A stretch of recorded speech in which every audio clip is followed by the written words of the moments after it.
Hello, my name is Mark Taylor and you're very welcome to the show, which is part of the Education on Fire podcast network. I just wanted to take this moment to thank our sponsor, the National Association for Primary Education, who speak for young children and all who live and work for them. This can include parents, teachers, governors and all those interested in primary education. NAPE, which is a non-political charity, works tirelessly to support teachers in the classroom and leads the primary umbrella group of 30 primary subject associations and unions and gives teachers and schools a voice at governmental level at consultation meetings with ministers for schools. If you'd like your voice to be heard and to find out more information, please visit their website at nape.org.uk. That's nape.org.uk. Hello and welcome to the Education on Fire podcast. The place where we share creative and inspiring learning in our schools.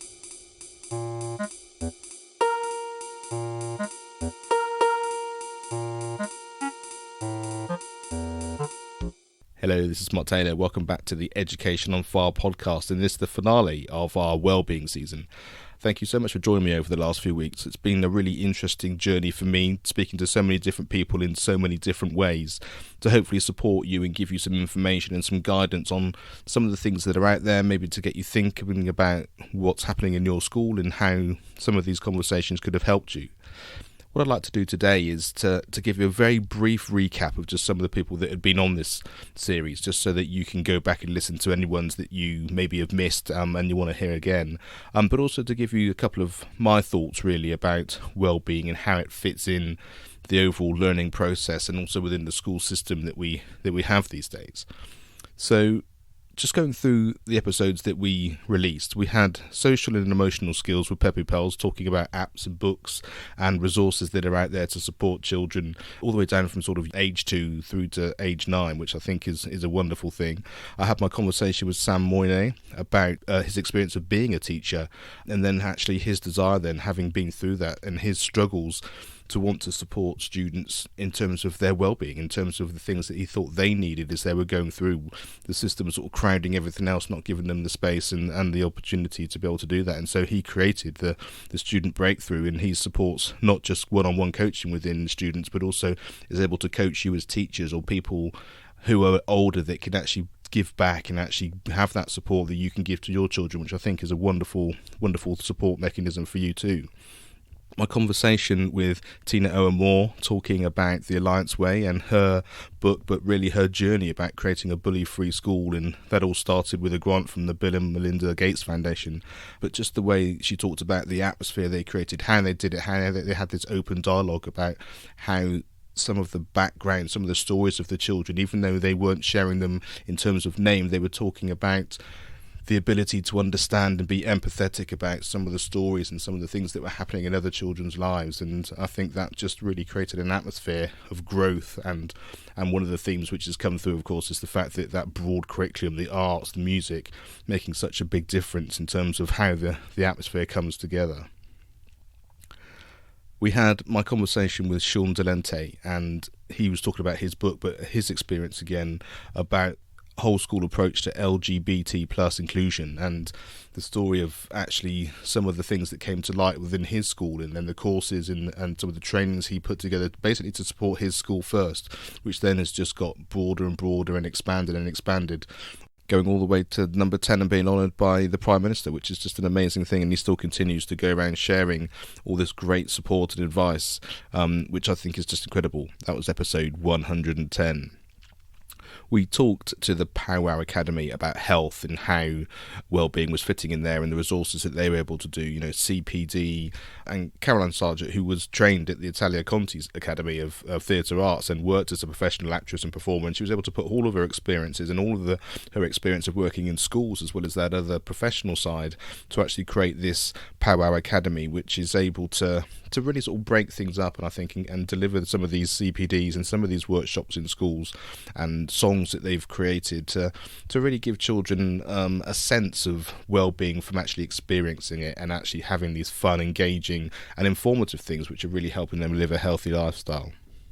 Happy Teachers and Conscious Schools was my conversation on episode 112 with Helen Mengele, and she was talking about actually some of the support and the things that she has to support teachers, and actually how a lot of the stress that comes through, of course it's really difficult within the system and some of the things that everyone has to do, but actually how you decide to come across, actually your mindset, your understanding of how you fit into your life, how you create your own world within it, is a very big factor in that. And lots of the support that she has to be able to help you, should you need it, to actually have a different sense of what it's like to work within the education system as well.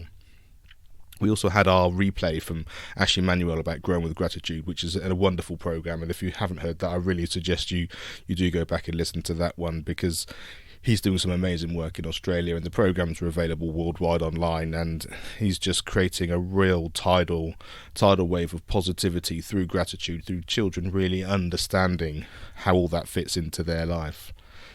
And last week, of course, I spoke to Mike Buchanan about the International Positive Education Network, and what I loved about our conversation there, again, it's about the breadth of things going on in the curriculum, and how he talked about music and some of the interactions between staff and children within orchestras, and how that combination of things worked, and how there's this global network now of positive education, which is something that we can all follow. It's something we can all understand. It's something we can actually all learn from.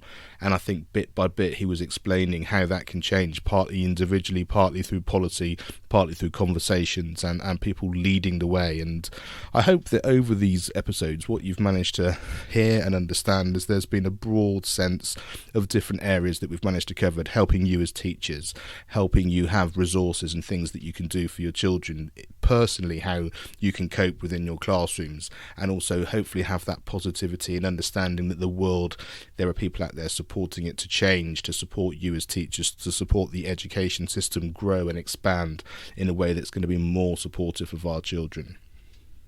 Now, one thing that I do feel is very important is the fact that while well-being ideas and some of the things that are being implemented in schools are absolutely fantastic to support children, it does sometimes just feel like they're there because of the problem which the system and some schools and situations are actually creating themselves.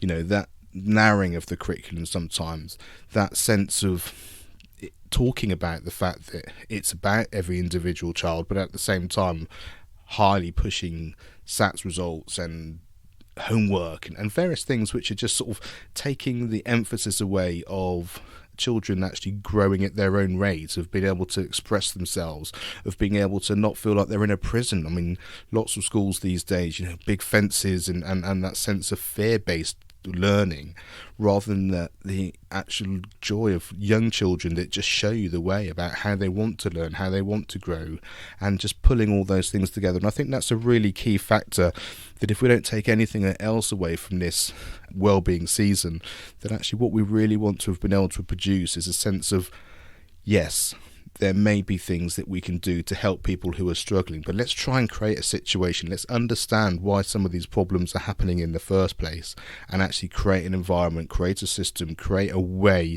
to support children to grow in their natural way.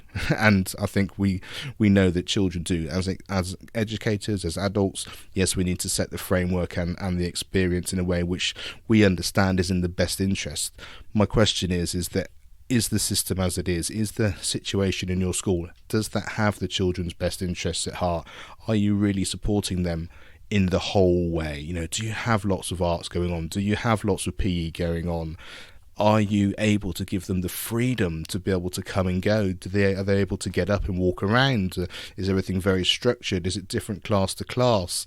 You know, what conversations are you having? You know, things like mindfulness and yoga, or starting the day with dance, or what are these things actually, do they look like in your school? Do they even exist in your school? You know, what mechanisms are in place for you as teachers to be able to show up authentically and actually have time where you're not working? You know, I know one of the things which is a big issue is time pressures, you know, working all day at school, having to mark, having to prep, having to plan.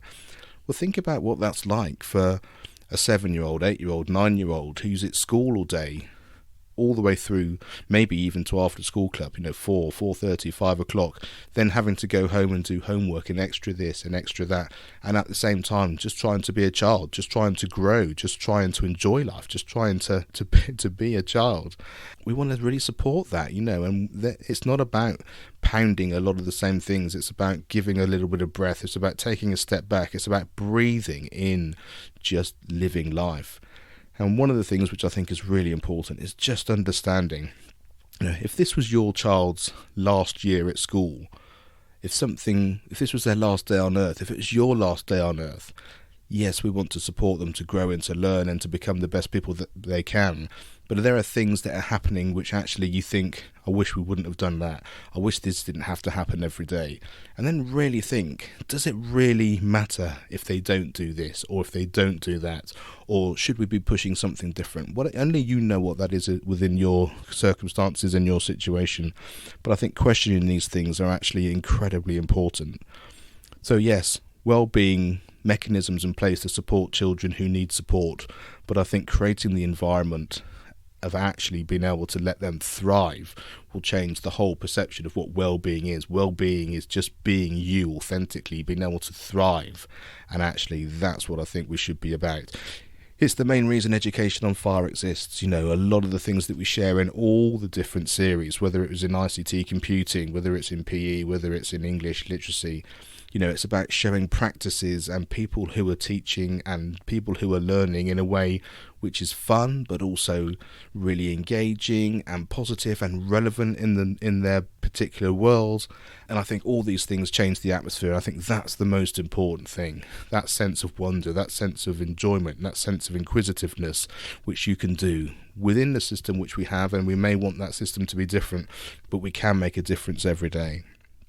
So thank you so much for listening to this season. Please do get in touch. Let me know what you think and what's going to happen in the next few weeks, as we're going to have a few special episodes about primary music. My Primary Music on Fire membership site is growing, and we're able to support teachers who are wanting to put music into schools. And of course, with the new Ofsted framework, that's becoming more and more of a focus, because schools are needing to be able to show exactly how music's being developed and also how that fits in. And again, it's the same sort of thing. Yes, you need to be able to show that, but actually if you've got music at the heart, if you've got the arts at the heart of what you're doing, you'll be covering these things anyway. So we'll talk to you a little bit about what goes on inside the membership and exactly how we can support you with all those kind of things. So thanks very much for listening, and we'll be back next week with a little bit of an information about what's going on within Education on Fire and Primary Music on Fire, to be able to send you off towards the Christmas season full of hope and full of joy. And I really thank you from the bottom of my heart and appreciate you for listening. And please do share this episode and this entire season with some of your friends, some of your colleagues, because the more people we can get to listen, the bigger impact we can have on education and indeed on our lives. And those are the children that we support and honour. Thank you very much. Speak to you very soon. Thanks for listening to the Education on Fire podcast. For more information of each episode and to get in touch, go to educationonfire.com. Education is not the filling of a pail, but the lighting of a fire.